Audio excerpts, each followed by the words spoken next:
আমি শাপলার সন্তান, কারণ আমি সেখানে ছিলাম। একটা ছবি ভয়াবহ, আমি কোনোদিন নিতে পারি নাই।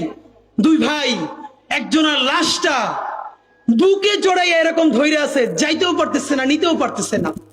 পতাকা জড়ানো, চতুর্দিকে গুলি, শাপলার বিভীষিকাময় দিন রাত।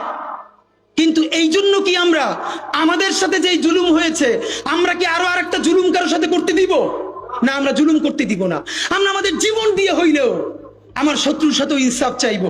শাহবাগে যারা গিয়েছে না বুঝে, তারাও যদি তওবা করে, আমরা তাদের সাথেও জুলুম করতে চাই না, তাদের সাথেও আমরা ইনসাফ চাই। আমি আমার শত্রুর সাথেও ইনসাফ চাই। হেফাজতের রাজনীতি তো শুধু বাংলাদেশে না, তারই আমেরিকান এম্বাসিতে গিয়ে বোঝানো হয় এরা জঙ্গি, এরা মৌলবাদী। আমেরিকান এম্বাসির যিনি আমেরিকান রাষ্ট্রদূত, কানাডিয়ান অস্ট্রেলিয়ান রাষ্ট্রদূত, সে তো আর বাংলা জানে না। আপনার বিবৃতি ডেইলি স্টার যে অনুবাদ করে সে তো পারে। তো এই যে প্রথম আলো, ডেইলি স্টার বা মিডিয়া ঠিক ইনভার্টেড কমার মধ্যে অনুবাদের যে কি রাজনীতি করতে পারে, এইটা আমরা জানি। প্রথম প্রশ্ন হলো, এই কোট আনকোট ধরে নেই যে যারাই সবার একদম সার্টিফাইড মুক্তিযোদ্ধা, ভেরি গুড, এই মুক্তিযোদ্ধারা 2014-তে আনকন্টেস্টেড এমপি হয়েছিলেন কিনা, এই মুক্তিযোদ্ধারা 18-তে দিনের ভোট ব্যালট রাতে ভরেছিলেন কিনা, 24-এ নির্বাচন হতে দেন নাই কিনা, মুক্তিযোদ্ধারা আছে না? তাহলে তখন কি মিডিয়া ফ্রেমিং করেছে যে 154টা আসনে নির্বাচন ছাড়া, প্রতিদ্বন্দ্বিতা ছাড়া এমপি হলেন 50 জন বীর মুক্তিযোদ্ধা? দিনের ব্যালট রাতে ভরে ফেলেছেন অমুক আসনের বীর মুক্তিযোদ্ধা। নোয়াখালীতে আমার এক বোন ধানের শীষে ভোট দেওয়ার অপরাধে 3 সন্তানের জননী, তাকে ধর্ষণ করা হয়েছে, সেখানেও যিনি ছিলেন এমপি, বীর মুক্তিযোদ্ধা। ফ্যাসিবাদকে যারা গত 15, 16, 17 বছরে পেলে পুষে কলি করে আদর করে মানুষ করেছে, বড় করেছে, আমরা শুধু ফ্যাসিস্ট আইকন চলে গেছে তার দিকে বারবার তাকাচ্ছি। এই ফ্যাসিবাদকে যারা খাইয়ে দিয়ে বড় করলো, তাদের ব্যাপারে কি আমরা কথা বলছি? বাংলাদেশের মিডিয়া হাউসগুলোতে বর্তমানে একটা দুটো মিডিয়া হাউসের শুধু শীর্ষস্থানীয় ব্যক্তি ছাড়া আর কোনো কি পরিবর্তন হয়েছে? আপনি খেয়াল করবেন, এখন যেটা শুরু হয়েছে সে আগের বন্ধ না। এখন তারেক রহমানকে নিয়ে তারা প্রতিদিন স্টোরি বানাচ্ছে, খালেদা জিয়াকে স্টোরি বানাচ্ছে। তো খালেদা জিয়া কি তাকে বলেছে? তারেক রহমান কি তাকে এটা বলেছে? এর মানে যেই আসবে আমরা চাটবো, আমরা প্রচুর চাটতে চাই। এই কথা আমাদের একটু চিন্তা দাও। প্রথম আলোর প্যারালাল কাছাকাছি একটা পত্রিকা কি আমরা দাঁড় করাইতে পারছি? অনেকে বলে আমার দেশের কথা, আজকে শুধু বলি, পরশু জানলাম প্রথম আলোর 10 ভাগের 1 ভাগ বিনিয়োগ এবং আর্থিক সংগতি আমার দেশের নাই। 5 কোটি টাকা হইলে আমার দেশে একটা নতুন প্রেস কিনতে পারে, তাইলে পত্রিকাটা ঠিক মতো ছাপাইতে পারে, ভাড়া লাগে না, সেই টাকাটাও তাদের নাই।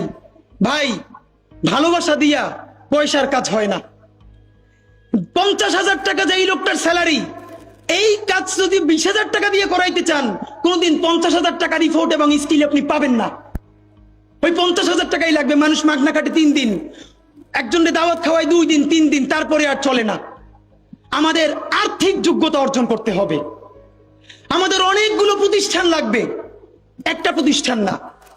বাংলাদেশের স্বাধীনতার সার্বভৌমত্ব, বাংলাদেশের ইসলাম এবং মুসলমানকে বাঁচাইতে হইলে আমাদেরকে তুমুল যোগ্যতা অর্জন করতে হবে। এই মাদ্রাসা শিক্ষিত জনগোষ্ঠীর মধ্যে হাজার হাজার ছেলে লাগবে যারা CNN এ, আল জাজিরায় তুমুল ইংলিশে বলতে পারবে।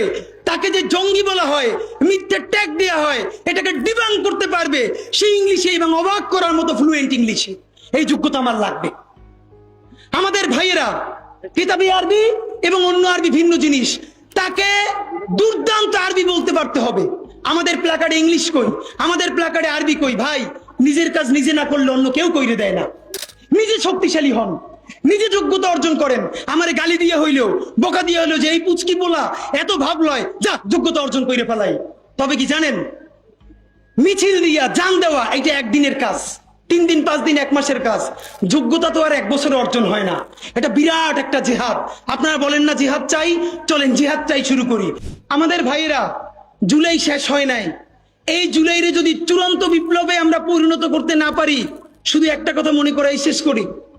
আপনারা নিশ্চয়ই জানেন 1857 সালে মহাবিদ্রোহেও, সিপাহী বিপ্লবে আমরা জিতে গিয়েছিলাম ব্রিটিশদের বিরুদ্ধে।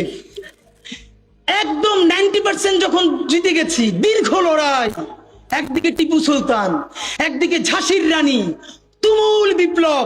বিশ্বাস করেন, আমার কলিজা চিল্লেও আপনারা শুধু যেটা পাবেন সেটা হইল, আমি চক্ষু বন্ধ করে দেখতে পাই। আমরা যদি যোগ্যতা নিয়ে 5-10 বছরের মধ্যে দাঁড়াইতে না পারি, এই ভিডিও, এই ছবি, এই শহীদ পরিবার, এই আহত, এদের জীবন তো শেষ। এদের পরবর্তী জেনারেশনকে পর্যন্ত কি ভয়ানক গণহত্যার শিকার হইতে হবে আমরা চিন্তাও করতে পারতেছি না। সুতরাং বাংলাদেশের স্বাধীনতা, সার্বভৌমত্ব, বাংলাদেশের ইসলাম এবং মুসলমানকে বাঁচাইতে হইলে আমাদেরকে তুমুল যোগ্যতা অর্জন করতে হবে।